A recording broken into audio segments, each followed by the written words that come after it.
Der Max, der Glückspilz. Der Max hat einen Goldtaler und der hütet den Max wie einen Augäpfel. Der Taler war nämlich im Max seine erste Piratenbeute. Und den hat er immer in seiner Hosentasche. Denn nur mit dem Goldtaler hat er immer grosses Piratenglück. Der Max klettert wieder einmal in den Ausguck vom Piratenschiff. Da hört er etwas klirren. Ganz erstaunt schaut er runter. Sein Taler rollt gerade über die Planke Richtung Meer. «Hilfe! Hilfe, mein Taler!» schreit der Max. Sein Freund der Röbi kommt gerade springen und will den Goldtaler retten. Aber zu spät. Der Taler versinkt im Meer. Der Max langt in seine Hosentasche. Dort drin ist ein grosses Loch. Er klettert runter und schaut ins Wasser. Wo ist nur sein Goldtaler? Der Max schaut und schaut, aber er kann ihn einfach nie sehen. Was soll er jetzt auch nur machen? «Wir könnten ja nach dem Fischen», sagt ihm sein Freund der Röbi. «Weisst, mit einem Magnet, was meinst du?» «Oh, eine gute Idee», ruft der Max begeistert. Er bindet einen Magnet an die Angel und fängt an zu fischen. «Oh, ich glaube, ich habe etwas! Schau schnell!» sagt der Max aufgeregt und zieht seinen Fund aus dem Wasser. Aber es ist nur ein krummer Nagel. Der Max fischt alles Mögliche aus dem Wasser. Eine verbühlte Blechdose, ein verrostetes Messer und sogar einen alten Kompass. «Oh, du Glückspilz», sagt der Röbi. «So einen Kompass wollte ich schon immer haben.» Der Max schenkt ihm den Kompass.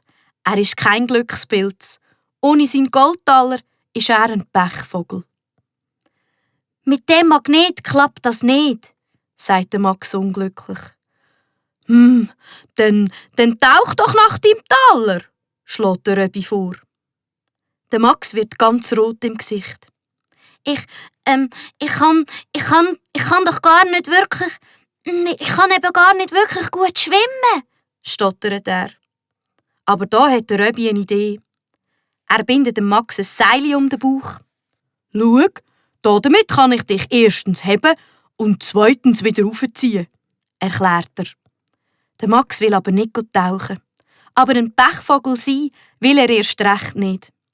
Also springt er mutig ins Meer.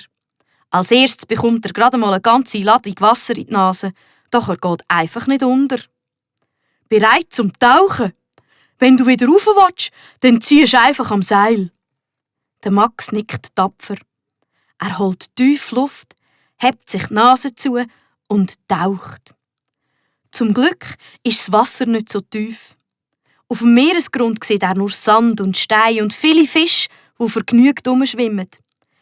Dann sieht er plötzlich ein Glitzern. Der Max greift nach dem Glitzern und so ein Glück.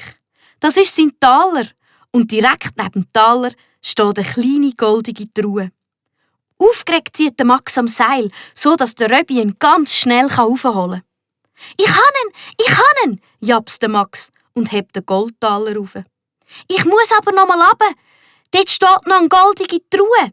Ich bin das Seil drum, dann können wir sie aufziehen.» «Aber», ruft der Röbi, doch der Max ist schon wieder ins Meer abgetaucht. Er bindet das Seil um die Truhe und schwimmt allein zurück an die Luft auf. «Da bist du ja», ruft der Röbi erleichtert und hilft dem Max aufs Piratenschiff. «Ich habe gemeint, du kannst nicht schwimmen.» Der Max lacht. «Glückspilze lernen eben schnell», sagt er. «Und Glückspilze mit einem Goldglückstaler finden sogar einen Schatz.» «Aber nur, wenn sie ein Loch in der Hosentasche haben», sagt der Röbi mit einem Grinsen im Gesicht.